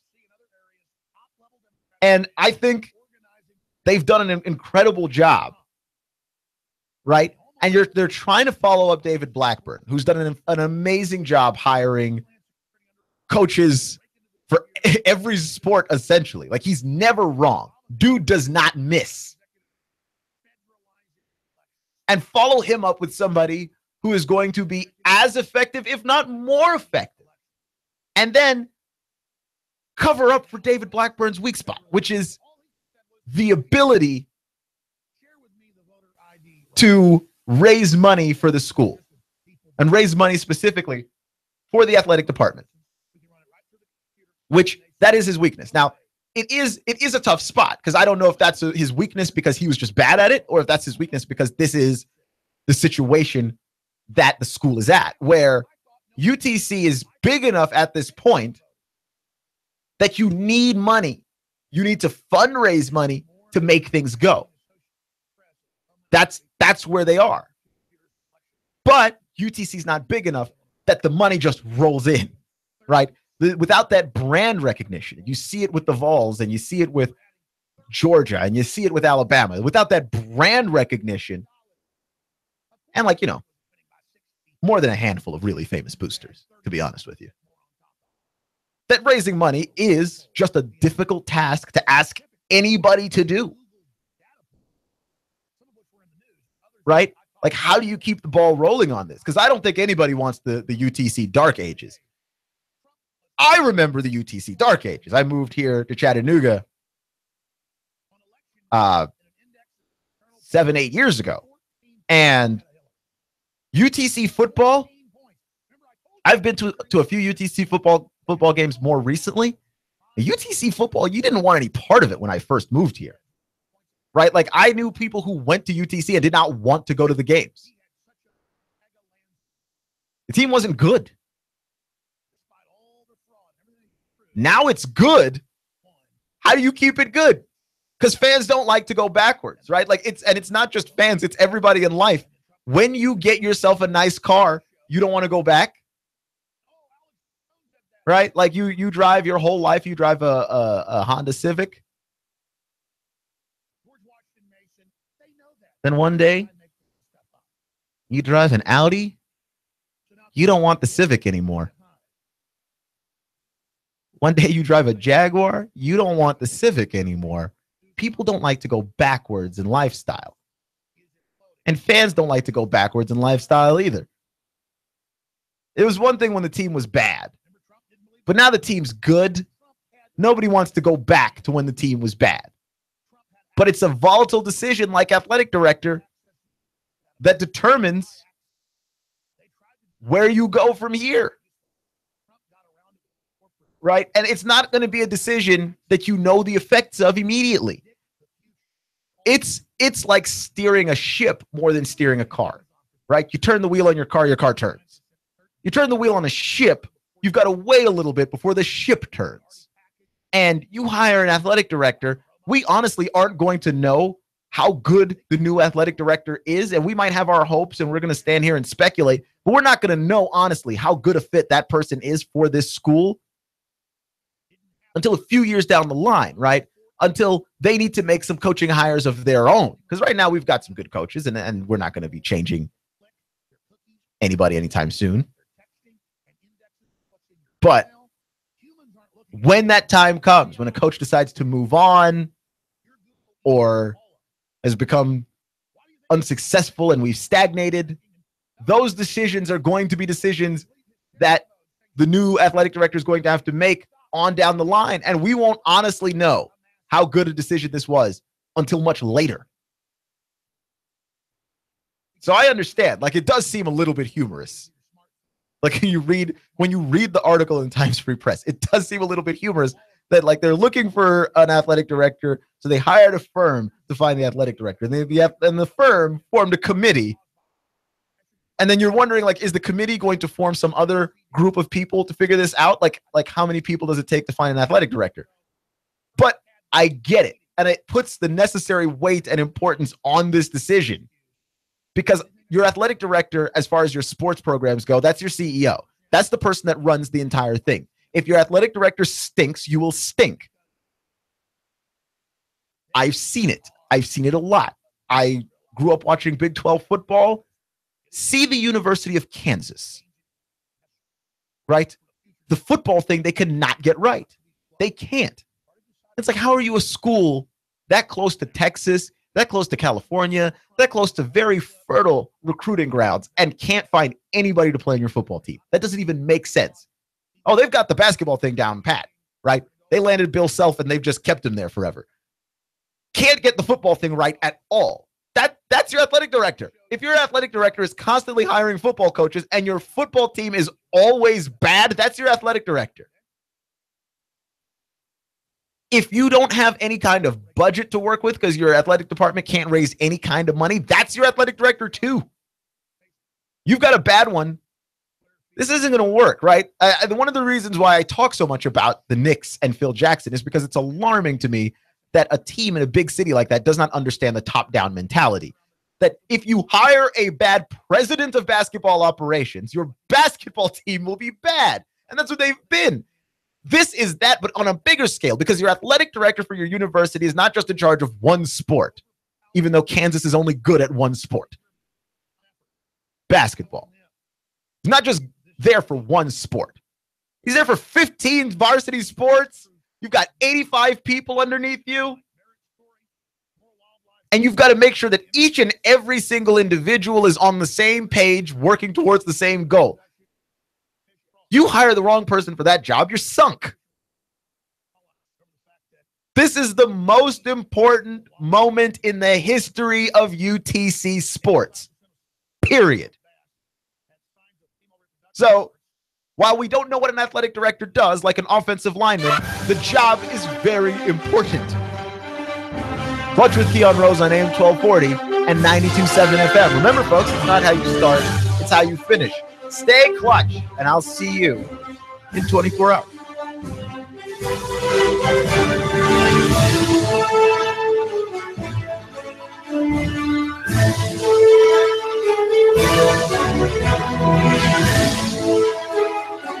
Nooga Radio, AM 1240, 92.7 FM. Hi, this is Eric Pelton. Taxes, accounting, business advice. I've got a neat brochure, 12 ways to improve your business profits. Come on by for a free consultation and we'll give you a copy.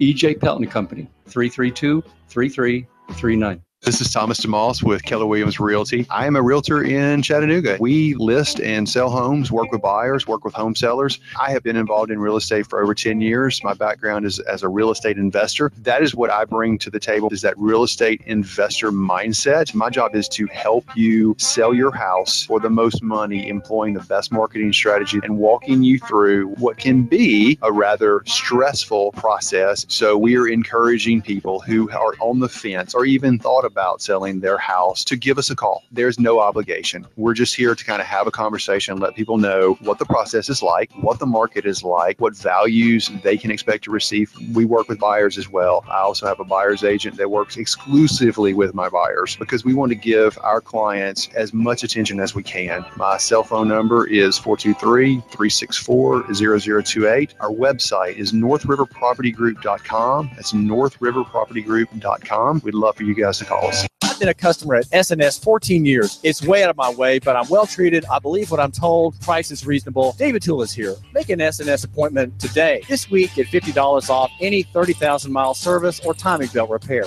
And get a free combat knife as a gift. SNS Auto Repair specializes in Toyota, Lexus, Honda, Acura, Scion, Nissan, and Infiniti. 6-time winner of Best of the Best Award in the Times Free Press. 855-3436. ssautorepair.net. 855-3436. And now to our reporter in the field. We asked Ray at Ray's Plumbing what's important for homeowners to know. Some field line systems can cost upwards of $10,000. The bottom line is to save yourself money down the road. I would definitely recommend everybody with a septic that is not on county or city sewer to have an inspection done by a qualified professional. It'd be great if nobody did inspections on them for all plumbing companies. That's what we do to make a living. Not to scare anyone, but it should be in the back of your mind. The danger is the field lines failing and costing thousands upon thousands of dollars and tearing your yard up. By preventative maintenance, you're saving yourself a large headache that may displace yourself and your family. That happens more often than you think. The waste is designed to stay in the tank, and that waste will build up over time. Even with treatment, we have to help that waste break down. Ultimately, preventative maintenance is the key that will keep you from spending $5,000 to $10,000 on replacing your septic system. The bottom line is to save yourself money down the road. Call Ray at Ray's Plumbing, 421-6341, 421-6341.